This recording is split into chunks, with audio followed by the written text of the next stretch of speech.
તો ઉમરગામ તાલુકાની દેહરી તાલુકા પંચાયત બેઠકની મતદાર યાદીમાંથી 1400થી વધુ મતદારોના નામો અન્ય ભાગમાં જતા રહેતા સ્થાનિક આગેવાનો પણ દોડતા થયા છે। ત્યારે ઉમેદવારો દ્વારા ફોર્મ ભરવાની પ્રક્રિયા દરમિયાન મતદાર યાદીમાં પોતાનું નામ, ભાગ નંબર અને ક્રમ નંબર ચકાસતા આ ભૂલ ધ્યાનમાં આવી। તો દેહરી ગામના ભંડારવાડ, પતરાગઢ, રામવાડી, બગરિયા, ભીંડિયા અને ફળિયાના અંદાજે 1400થી વધુ મતદારોના નામો મતદાર યાદીના તેમના જૂના ભાગમાં જોવાના મળ્યા। તેને કારણે તપાસ કરતા જાણવા મળ્યું કે આ મતદારના નામો ઉમરગામ તાલુકા પંચાયતની 3 દહાડ બેઠકની મતદાર યાદીના ભાગ નંબર 4 અને 5માં ખસેડાયા છે। આ મામલે દેહરી ગામના સરપંચ ધનેશભાઈ, ઉપસરપંચ ઉમેશભાઈ, પંચાયતના સભ્ય નીતિનભાઈ, માજી ઉપસરપંચ રાજેશભાઈ તાત્કાલિક ઉમરગામ મામલતદાર કચેરી ખાતે પહોંચ્યા હતા।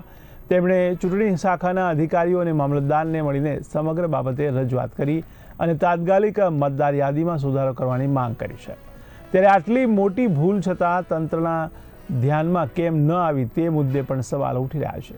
તો સુધારેલી મતદાર યાદી પંચાયતના નોટિસ બોર્ડ ઉપર પ્રસિદ્ધ કરવામાં આવી કે નહીં અથવા કચેરીમાં જ રાખી દેવામાં આવી તે અંગે પણ પ્રશ્નો ઊભા થયા છે।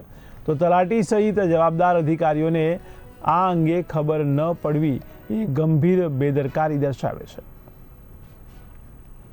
દેહરી તાલુકા પંચાયતની મતદાર યાદીમાંથી વર્ષો જૂના જે મતદારો મતદાન કરતા હતા એવા અમારા દેહરી, ભંડારવાડ, પતરાગઢ, રામવાડી, ભીંડિયા, બગરિયા વિસ્તારના અંદાજે 1400થી પણ વધારે મતદારોના નામો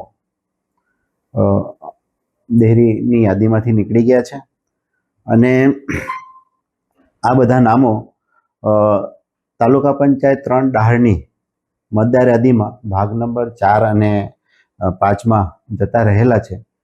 જે બાબત અમારા ધ્યાન પર આવતા અમે ઉમરગામના મામલતદાર સાહેબને લેખિતમાં અમારી રજૂઆત કરી છે કે આ જે કંઈ ભૂલ થયેલી છે અને તે ભૂલ સુધારવામાં આવે અને આ બધા મતદારો દેહરી ગામના હોય આ સુધારીને અમારી મતદાર યાદીમાં નાખવામાં આવે। તાલુકા પંચાયત ની દેહરીની બેઠક ઉપર કોઈ પણ મતદાર મતદાનથી વંચિત ન રહી જાય તે બાબતે